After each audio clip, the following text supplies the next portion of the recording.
Hi, and welcome to this live reading from Night in the Museum by Alice Bienia, and this is presented by Itsy Bitsy Book Bits. Chapter 1. I noticed him right away. The guy was twitchy, like he'd just done something stupid or was about to. You didn't have to be a cop or a private investigator to figure out he was up to something, although being the latter made me predisposed to noticing such things. I pulled my sunglasses down over my eyes, shook back my shoulder-length bob, and stepped out of the Starbucks into the sunshine. Keeping a firm hand on my pocketbook, I strode past several patrons lingering on the sidewalk in front of the coffee shop. The man with the shifting feet and buggy eyes stepped closer to the cluster of people trying to make it look like he was one of them and doing a poor job of it. His eyes never focused on any one thing. His head swiveled from side to side as he scanned for who knows what. I gave him a wide berth and gazed across the parking lot. The sun gleamed off the rows of cars. Everyone moved at a leisurely pace. The maples and ash trees were ablaze in autumn colors, their red and golden leaves a sharp contrast against the pale blue sky. Soon they'd be carpeting the ground. It would happen quite suddenly. A gust of wind would strip the branches, sending down a cascade of leaves from their lofty heights. Nature's reminder that life marched on, and nothing we could do would change it. I shook off a twinge of melancholy and crossed the lane to where my car was parked. Resting my coffee momentarily on the car roof, I noticed the barista had spelled my name Jorja, not Jorja. I had equal luck with the correct spelling of my last name, Knight. I unlocked the door and slid in. Resettling my coffee in the cup holder, I pulled down the sun visor, applied lip gloss, and tucked a strand of my newly cut dark brown hair behind my ear. The noise startled me. I turned as the passenger door opened. The man I'd noticed in front of the Starbucks jumped into the seat next to me. "Drive! Drive!" His blue-gray eyes bulged as they darted from side to side. His head whipped around to the rear window and back to me. My hands tightened on the steering wheel, my nails digging into my palms.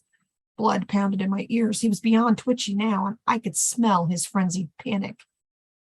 "Go, damn it, go!" He glanced over his shoulder and swore. He turned to me, his eyes jumping wildly, his forehead beaded with sweat. The noise of the outdoor mall faded. Everything around me slowed. Every second stretched to 10. His face was thin and pockmarked. One of his front teeth was angled to the rest. His thin lips moved. He was shouting again, but the words didn't register. The speck of spittle left his lips and arched toward me. My eyes locked with his, my breath caught in my throat. A drop of sweat rolled down his face and dangled at his jawline. This can't be happening. A burst of adrenaline shot through me. I turned.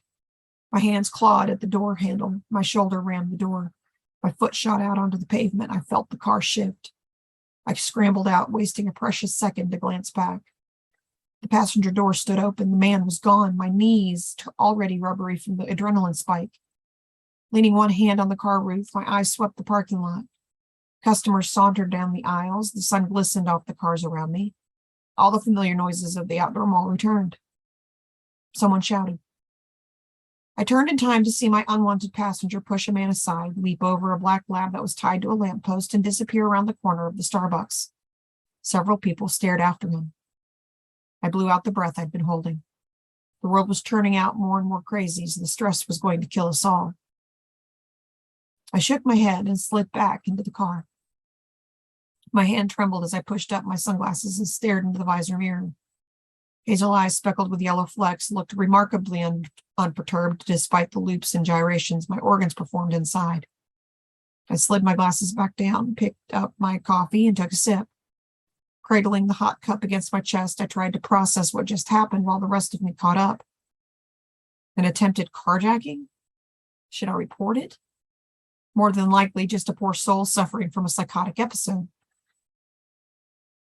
I scanned the parking lot, but all was calm, everything back to normal.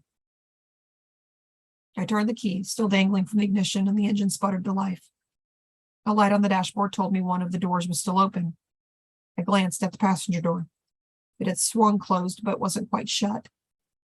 I set my coffee down, leaned over the passenger seat, tugged the door handle, and it clicked shut. That's when I noticed it. A small white triangle poked up from between the door and the passenger seat, barely visible. Sprawling across the seat, my fingers teased the white triangle upward until I could get a grip. Pulled out a business envelope, folded over in half. It wasn't mine. My heart rate shot up.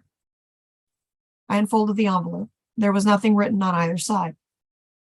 I lifted the flap and peered inside. Puzzled, I pulled out 2 pieces of newsprint, each folded over several times. A headline came into view as I unfolded the first newspaper clipping. Massive Winnipeg drug bust collapses. Defense claims police access to lawyers' communications. I scanned the article. Apparently, the largest drug bust in the region's history collapsed before it reached trial.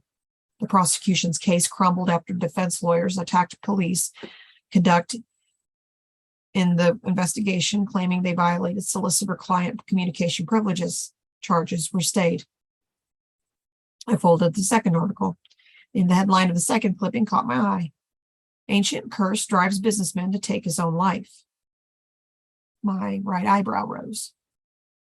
I spread open the second article and skimmed the story. Guy Palermo, a well-known businessman in the energy service sector, had thrown himself off a 42-story high-rise here in Calgary.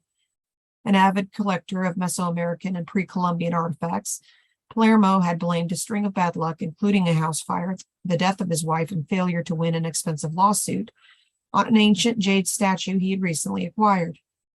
The article went on to talk about the power of myths and referenced several ancient artifacts said to be imbued with supernatural powers to heal the sick, curse wrongdoers, or bring people back from the dead. I checked the dates of the newspaper clippings. The first one was 3 years old. The one about Palermo had been published last month. I slipped the clippings back into the envelope and threw it onto the passenger seat. I didn't know much about ancient civilizations, but I did know that since the earliest of times, humans have attributed events, both good and bad, to creatures, gods, entities not of this world. It's much easier to believe that the universe is ordered, that the chaos around us isn't random, that someone or something is in charge. The man's face came back to mind as I exited the parking lot, my hands still shaky from our brief encounter. It brought back memories of my assailant, Jason Marr, the man who became the impetus for my decision to leave my job as a forensic lab analyst to become a private investigator. But I had never become a private investigator, but I had never seen anyone's eyes look as terrified as the stranger who had tried to hijack my car. If anyone feared for his life, it was him.